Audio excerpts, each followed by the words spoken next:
So I decided to take GABA for 30 days, and here's exactly what happened. Now, first off, the reason why I decided to take GABA is because it's something that I actually don't really quite recommend at this point. I haven't really given it to any of my patients or clients because there's a lot of mixed reviews on research with GABA. There's a lot of theories that think that GABA doesn't go through the blood-brain barrier because the molecule is too big, and then there's theories that it does and does help with stress and helps with anxiety, helps with energy, all sorts of different things. So because the research is so mixed, I decided, okay, I'll just take it myself and see what kind of experience I get. So across all the research that has been out there, I decided to take about 750 milligrams a day. That's roughly what I see typically what a lot of these trials did, whether it did work for them or didn't. So I decided to start with 750 milligrams. Now, my very first week experience, I wasn't surprised, didn't experience anything. Usually that's typical with any kind of supplement. The first week, you're probably not going to experience anything, so I wasn't expecting anything. By the second week, usually I will find some kind of experience with taking a supplement for a 30-day trial, but still, absolutely nothing. No any change of anything, a mood or anything. I didn't see any difference. Now, by the third week, this is where I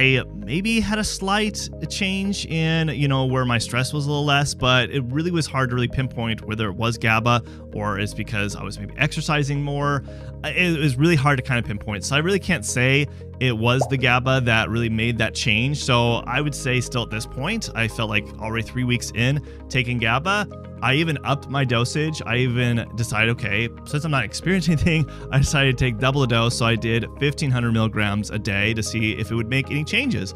And still, I felt like it really wasn't making a difference. Maybe a slight in my anxiety, but it was really hard to say if that was the case versus just me exercising more and just eating better. Now, by week 4 and all the way up to 30 days, I still nothing, absolutely nothing. Had no changes. It didn't make things worse, so that was a good thing. But I still didn't find that this was benefiting me in any kind of way. Now, if you want to know what nootropics and supplements that I do recommend to help my patients and clients help with their focus, then you should download my free guide in the description below. It's all things that I've tested and I've used with my patients that I know that are effective. So definitely download that in the description below. Now, I still wanted to see, okay, maybe 30 days isn't long enough. So I decided to take it another couple weeks and still nothing, absolutely no changes in my mood, no changes in my stress, no changes in my energy or my focus. I still felt like it was the same.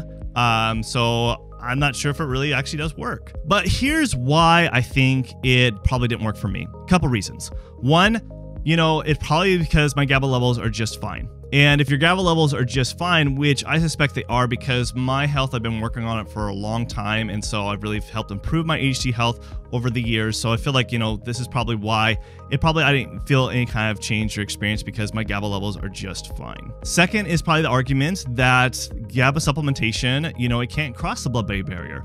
That theory on that is probably maybe accurate. There isn't enough research that I've seen that really can justify whether it is or isn't, but their argument is that maybe the molecule is too big and can't cross the blood-brain barrier. However, I am not discrediting whether GABA does work and doesn't work because this is just my experience alone.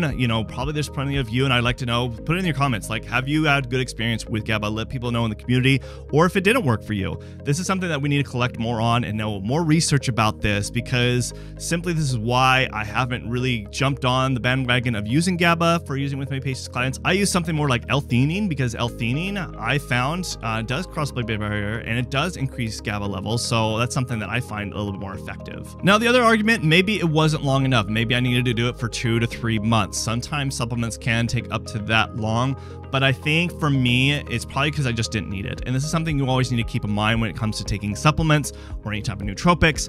You want to do some testing. You want to figure out, okay, what am I out of balance on as far as my micronutrients, neurotransmitters, all sorts of hormones. Looking at those things can give you a little bit more pinpoint of what you should be taking. It's something that I do with all my patients and clients before implementing anything, and that's how this becomes beneficial. Now, if you really want to know the research, whether GABA does work for you and it doesn't work for you, well, I did all the heavy lifting, and you should watch this video next where I go in deep, talk about all the research for and against using GABA supplementation. So you watch this video next.